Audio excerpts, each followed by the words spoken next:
What are some mythological creatures that are violent to Egypt? Great question. Here are a few that I found. Ammit, devourer of the dead. A mythological chimera composed of the head of a crocodile, the forelimbs of a lion, and the hind limbs of a hippopotamus. Ammit was the personification of the man-eating predators so feared by ancient Egyptians. According to legend, after a person died, the Egyptian god Anubis weighed the deceased's heart on a scale against a single feather from Ma'at, the goddess of truth. If the heart was found wanting, it would be devoured by Ammit, and the individual's soul would be cast for eternity into fiery limbo. Apep, the enemy of light. The arch-enemy of Ma'at, the goddess of truth mentioned on the previous slide, Apep was a giant mythological serpent that stretched 50 feet from head to tail. Oddly enough, we now have fossil evidence that some real-life serpents, such as the South American Titanoboa, bearing the unusual name, did reach such gigantic sizes. According to legend, every morning the Egyptian sun god Ra engaged in a heated battle with Apep, curled up just below the horizon, and could only light his light after defeating his enemy. Moreover, Apep's subterranean movements were believed to cause earthquakes, and his violent battles with the desert god Seth produced terrifying thunderstorms. Bennu, the bird of fire.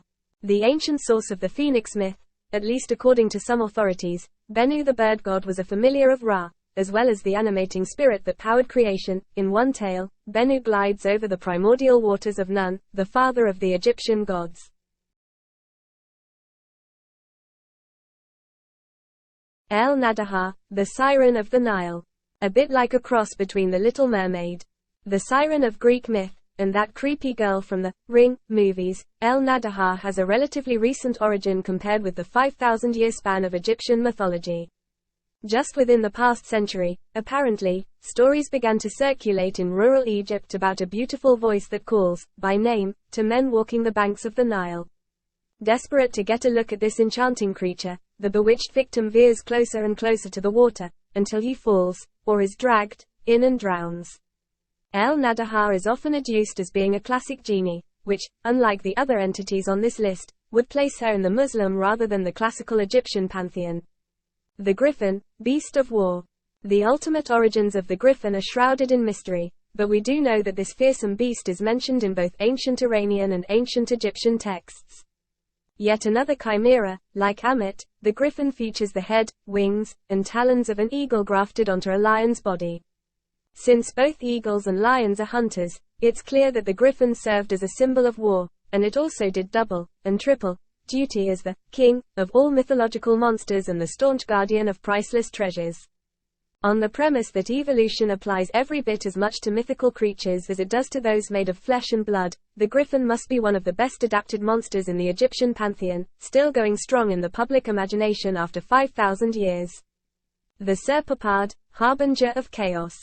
The Serpapard is an unusual example of a mythical creature for which no name has been adduced from the historical records. All we know is that depictions of creatures with the body of a leopard and the head of a snake adorn various Egyptian ornaments, and when it comes to their presumed meaning, one classicist's guess is as good as another's. One theory is that Serpopids represented the chaos and barbarism lurking beyond the borders of Egypt during the pre-dynastic period, over 5,000 years ago. But since these chimeras also feature in Mesopotamian art from the same time span, in pairs with necks entwined, they may also have served as symbols of vitality or masculinity. The Sphinx, teller of riddles. Sphinxes aren't exclusively Egyptian. Depictions of these human-headed, lion-bodied beasts have been discovered as far afield as Turkey and Greece, but the Great Sphinx of Giza, in Egypt, is by far the most famous member of the breed. Uraeus, the cobra of the gods. Uraeus is a rearing cobra symbolizing the majesty of the Egyptian pharaohs. The origins of this figure hark back to Egyptian prehistory. During the pre-dynastic period, Uraeus was associated with the now obscure goddess Wadjet, who presided over the fertility of the Nile Delta and Lower Egypt.